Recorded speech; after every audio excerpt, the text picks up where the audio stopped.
Hello. You saw in our last episode how various types of chemical reactions take place. Today, we will look closer into the form in which most reactions around us occur, solutions. Solutions are an integral part of life. Food and medicine are prepared in solutions. The making of cloth, housing materials, detergents, plastics, and steel all involve reactions in solutions. Key biological and chemical processes take place only in solutions. What makes solutions so indispensable to life? Let's find out after a short break.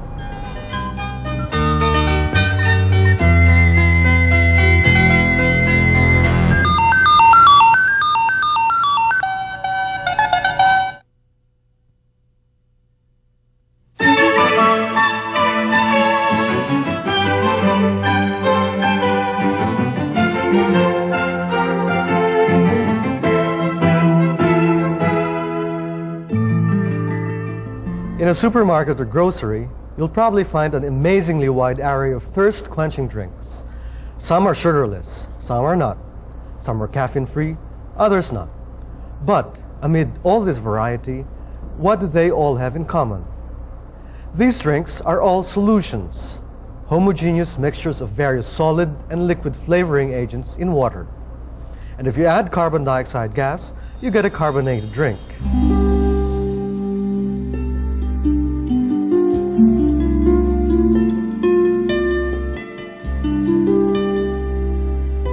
We use many other materials around us in solutions.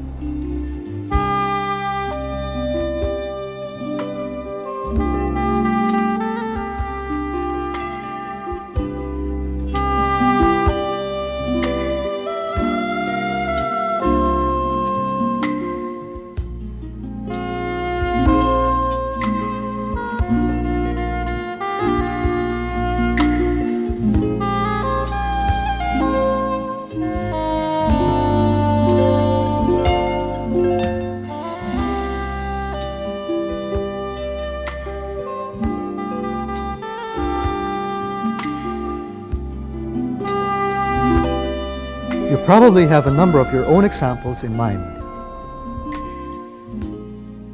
The ocean itself is one giant aqueous solution of different compounds and minerals lying on the ocean floor. The air we breathe is a solution of gases.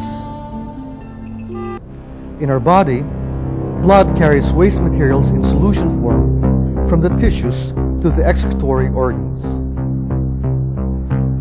The dissolved digestion products move through the membranes of the digestive tract into the circulatory system and then finally into the cells.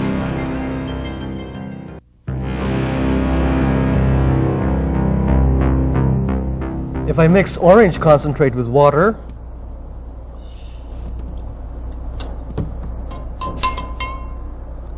I get a solution.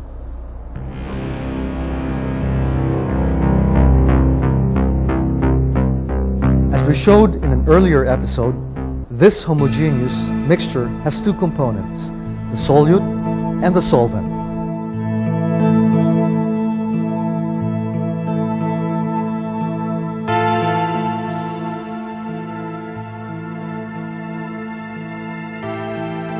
Generally, the solvent is greater in amount than the solute. It is also common to have several different dissolved solutes in a solution.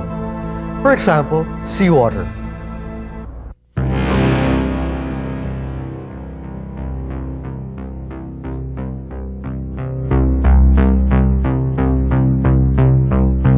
The most common solvent is water, but there are also other solvents in which different kinds of substances are soluble.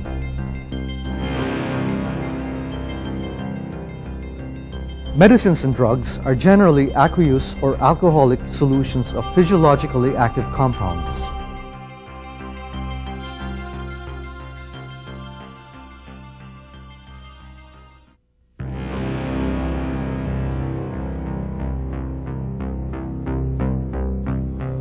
Is there a limit to the amount of solute that will dissolve in a given solvent? Let's find out. James Villanueva will now prepare a solution of copper sulfate in 100 milliliters of water.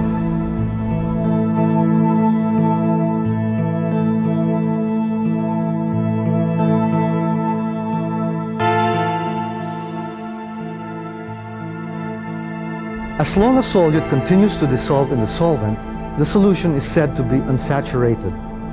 More and more solute can be added to an unsaturated solution at a given temperature until a solubility limit or saturation point is reached. The solution is now said to be saturated. Solubility is the maximum amount of solute that can dissolve in a specified amount of solvent at a given temperature. Beyond this point, adding more solute means more undissolved solute. At 28 degrees Celsius, a maximum of 24.3 grams of copper sulfate dissolves in 100 grams of water. This is the solubility of copper sulfate in water at this temperature. In a saturated solution, equilibrium occurs between the solution and the undissolved solute. Two processes take place simultaneously. As the undissolved solute dissolves in solution, the dissolved solute crystallizes out of solution at an equal rate. Recall how we prepared a supersaturated solution of nickel sulfate in an earlier episode. First, we prepared the saturated solution of the solid in a liquid at a high temperature and cooled it, making sure to leave it undisturbed. A supersaturated solution is unstable because it contains more than the solubility limit of solute at equilibrium. Seeding the solution with a crystal of the solute results in the formation of larger crystals within a few days. The same thing happens when a plane seeds clouds in order to induce rain. Silver iodide and dry ice, solid carbon dioxide, serve as seeds or nuclei for condensing the water vapor in air.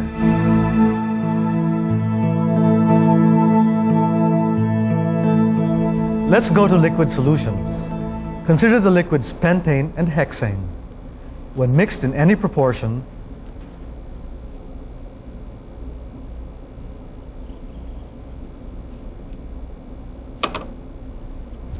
they form a single layer. We say that they are completely miscible in each other. Liquids that form a solution are miscible. The attractive forces between pentane molecules in pure liquid pentane are about as strong as those between pentane and hexane in a solution of pentane and hexane. A pentane molecule readily dissolves in hexane because there is no significant change in environment during the solution process. Pentane and hexane are both nonpolar molecules. Two liquids that are both nonpolar or both polar will readily dissolve in each other, like dissolves like. Ethyl alcohol and water, both polar substances, are miscible in each other in all proportions.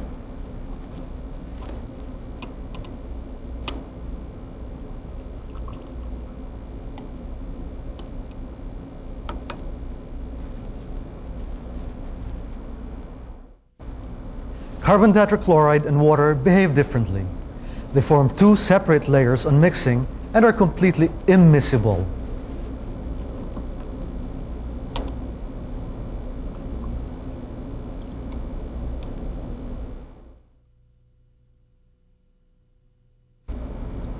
When 1-butanol is slowly added to water and stirred,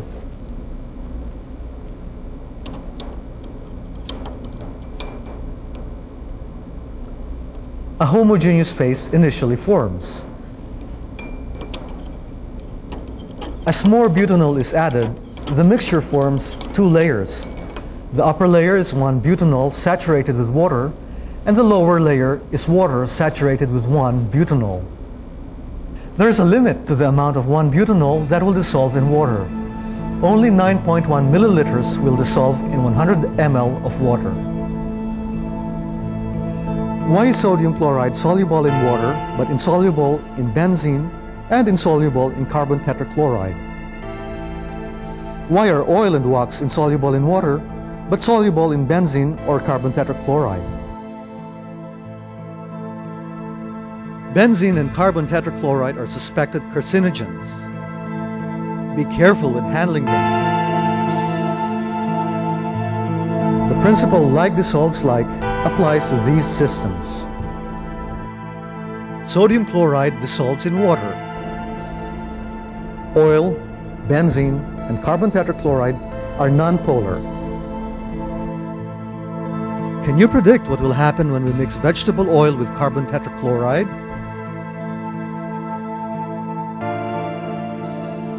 Vegetable oil and carbon tetrachloride are both nonpolar, and so they are miscible with each other. Let's consider the solubility of gases and liquids. Pressure has a pronounced effect on solubility only when one component is a gas.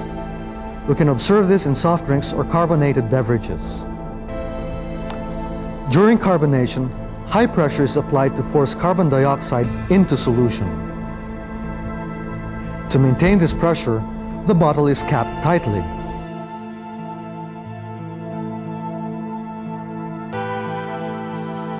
When I open this bottle, the pressure of carbon dioxide above the solution decreases suddenly. These bubbles are the dissolved carbon dioxide escaping from the solution. Quantitatively, the solubility of a gas in a given liquid at a given temperature is dictated by Henry's law. It states that the concentration of gas in solution is directly proportional to the partial pressure of the gas above the solution. Pressurized containers for whipped cream or shaving cream work on a similar principle. Opening a valve causes the dissolved gas to come out of the solution and force the liquid out as a foam. Divers experience another effect of pressure on gas solubility. Under high pressure, the solubility of the component gases in the blood increases. If a diver surfaces too quickly, the pressure above him suddenly decreases, and the dissolved gas in the blood, particularly nitrogen, escapes rapidly and forms bubbles. These bubbles could rupture or clog the capillaries, impeding blood circulation. Called the bends, this effect on divers causes extreme pain and in some cases, death. To avoid this, divers must surface slowly. Divers may also use a mixture of oxygen and helium. The solubility of helium in blood is much less than that of nitrogen. The blood does not dissolve as much helium as it would nitrogen. Since less pressure builds up, decompression takes less time. We'll be back after a short break.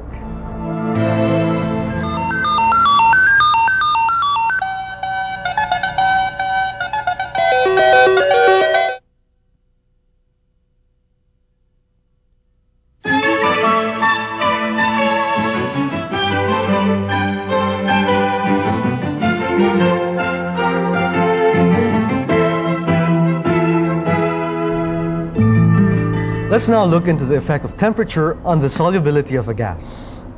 When water is heated, tiny bubbles form. These bubbles contain dissolved air escaping from the solution. As temperature increases, more bubbling occurs.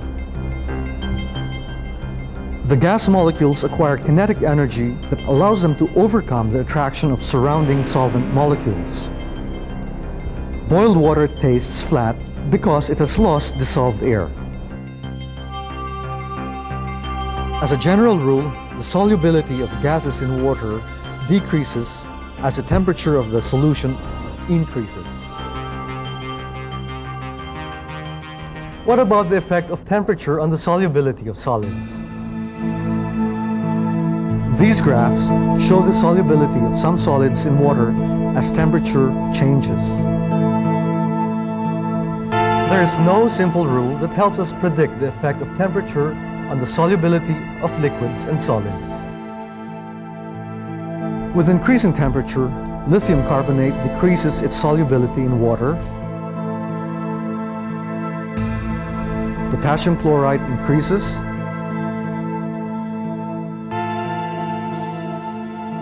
And sodium chloride shows very little increase in solubility.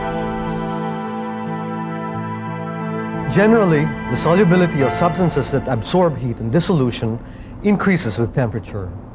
In contrast, The solubility of substances that release heat on dissolution decreases as temperature increases.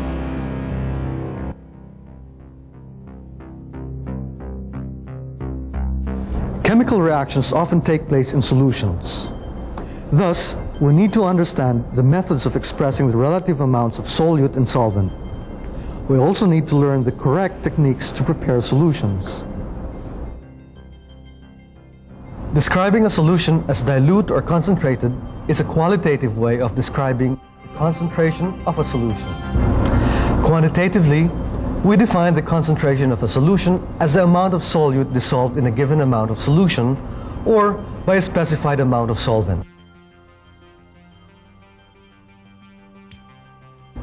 We can express solution concentration in a number of ways.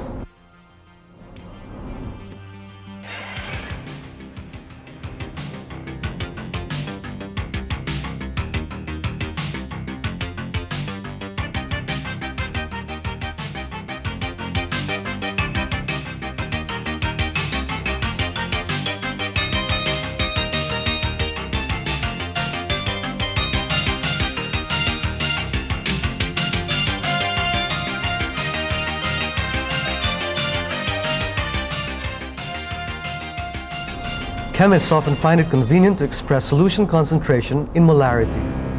Molarity is the number of moles of solute dissolved in exactly 1 liter of solution. The chemicals used in the laboratory may not be 100% pure. On the label of the liquid reagents, you will find the specific gravity and percent purity listed. For solid reagents, only the percent purity is given. How do we prepare 250 milliliters of a 3-molar solution of hydrochloric acid from concentrated HCl? First, determine the mass of HCl in 250 ml of a 3-molar HCl solution. 3-molar HCl means that there are 3 moles or 109.5 grams HCl in every liter of solution. Therefore, the mass of HCl in 1/4 that volume, 250 ml, is 1/4 of that.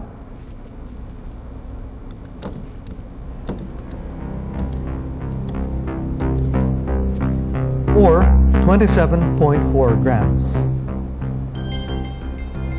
If we know the percentage purity and specific gravity of the concentrated acid, we can calculate the volume of acid that contains exactly 27.4 grams HCl. Examine the label on the bottle of concentrated acid. According to this, specific gravity is 1.19. If you recall, this is numerically equal to density. Therefore, the density of the concentrated solution is also 1.19 grams per milliliter.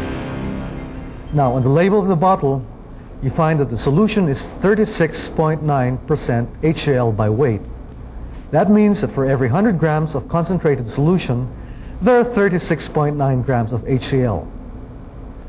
Multiply this by the density and you obtain the mass of HCl in every milliliter of concentrated acid solution.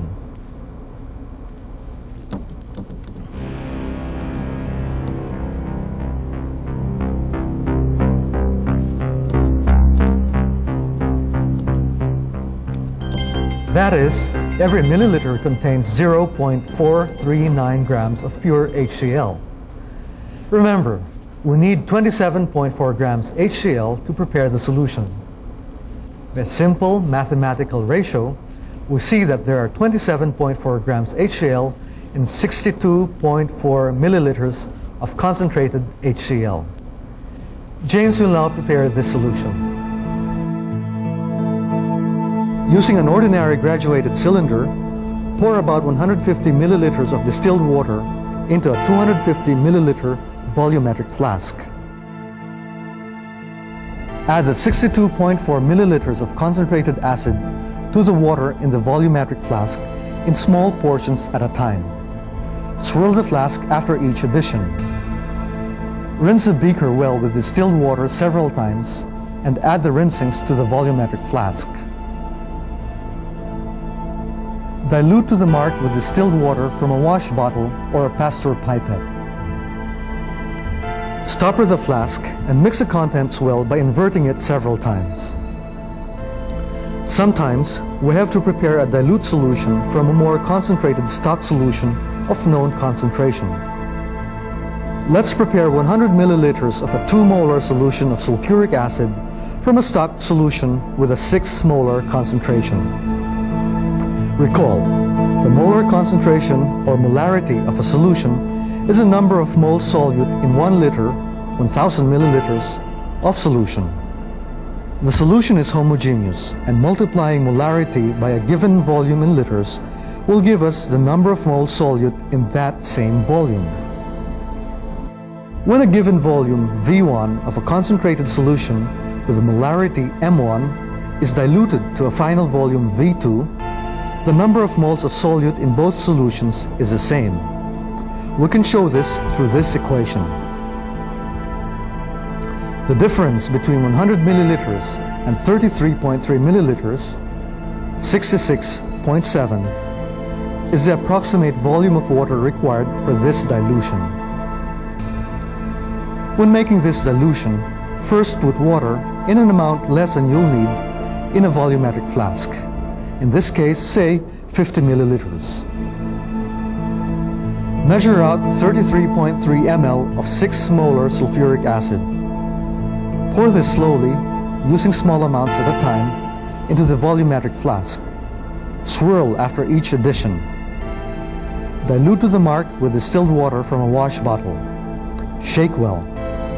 We frequently measure the concentration of water pollutants in units of parts per million, read as ppm or milligrams per liter. Most of the chemical pollutants are harmful even at levels as low as a few milligrams per liter. We will sum up our discussion after a few reminders.